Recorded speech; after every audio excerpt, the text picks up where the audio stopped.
Jake, day 2 of the new normal.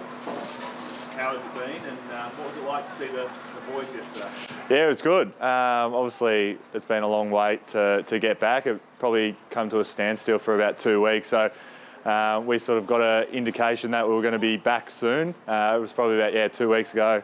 And it sort of just, it was a bit of a standstill for a while. So it was that eagerness to get back. And yesterday was awesome to be able to not only train with 7 other people or 6 other people, but yeah, just to see everyone's face, it was really awesome. Other than over Zoom, you can't really build those relationships over Zoom. So it was fantastic to see everyone, and I'm just looking forward to getting back and playing footy. What's Pedro got in store for you in the next 3-4 weeks? Oh yeah, geez, he had a good one yesterday. We had a bit of testing yesterday. We did 4 1Kers and then topped it off with about 7 Ks of skill. So that was quite fun, but it's quite funny, doing it by yourself or, with one other person, to be able to just have 6 other guys there cheering you on. It was really fantastic. We saw Darren Burgess's influence over summer. Does he come into his own at a time like this? Yeah, he stands around like he runs the show, Burjo does. He stands on the sidelines and just barks orders. So, but he's been fantastic ever since he's been here. And I think that the players have really been drawn to him because of how much experience he's got. And it's almost like if Burjo says that this is what it is what it is. So it's been fantastic to be able to build that fitness over summer. And I've really enjoyed having him on board. How much have you lost, Jake? If you've done some testing before and after, where are you at? Personally, I've been better. So everyone keeps joking around that it's probably because I've just had a baby and I've been trying to get out of the house and just run all the time. But yeah, look, I got better, which was fantastic. But yeah, the other guys that have come back too, I didn't see the second half of the group, so the other 21 players, but the first 21 players ran really well, and it was quite impressive to see. And it just proves that everyone's really eager to get back playing. And the 7-8 weeks that we had away, everyone trained really hard, and we were able to keep each other accountable. And I think it's going to be important for these 3 weeks to really build ourselves into the season. What's going to be the toughest of the protocols to uphold, I guess, from a player perspective? I think just more the, trying to stay as far away from each other as you can.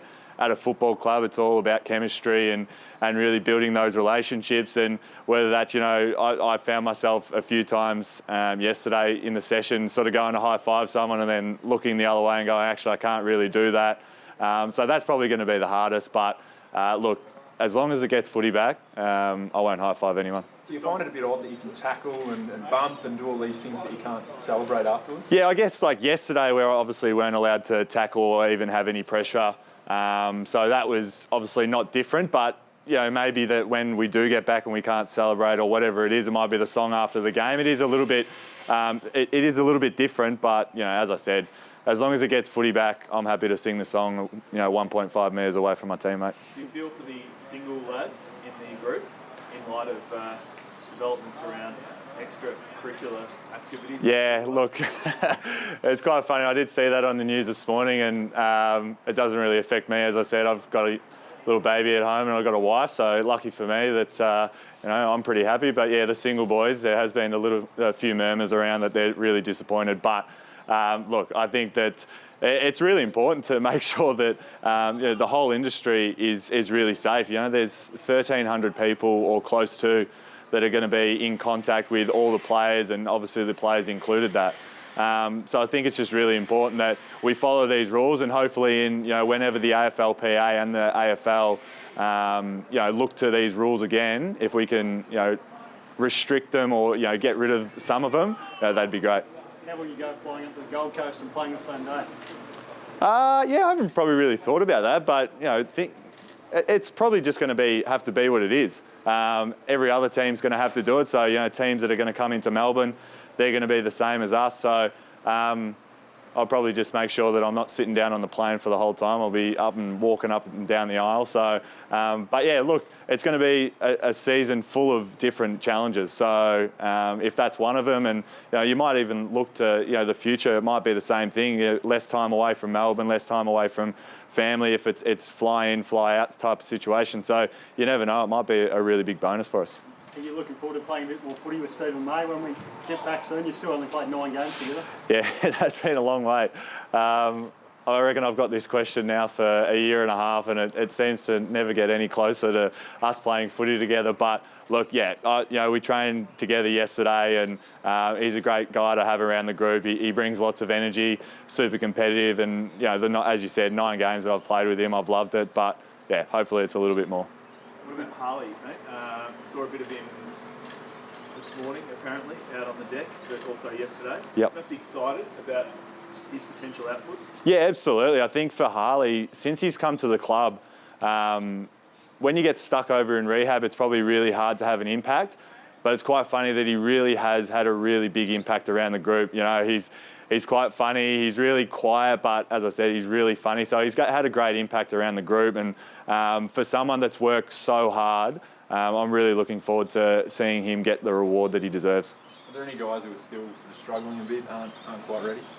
Not that I know of. Obviously, we've got the long-term guys like Cade Kolodajny and Aaron Nitschke, and I think there might be one other person that I can't think of right now. But obviously, those guys, especially Nita, who did his knee in pre-season, he's probably not going to play this year. So I think they're the only 2 guys. I think there might be one more that aren't really there. So that's obviously super important for our squad. And this year, more than ever, it's probably going to take a squad mentality. If anyone has watched the Australian cricket test documentary, they talk a lot about squad mentality. So for us, I think that's going to be super important this year. How do you like coming out to Jason?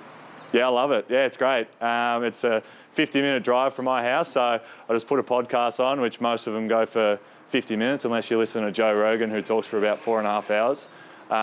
But yeah, it's fantastic. It's great to be able to come out here and have your own facility, and basically, you saw the guys do what they were doing this morning out in the Oval. It's not many times that we can do that at Amy Park, so I've really enjoyed just being able to come out here and even before the situation that has been just occurred, I've loved coming out here and really training by ourselves and basically being able to do whatever we wanted.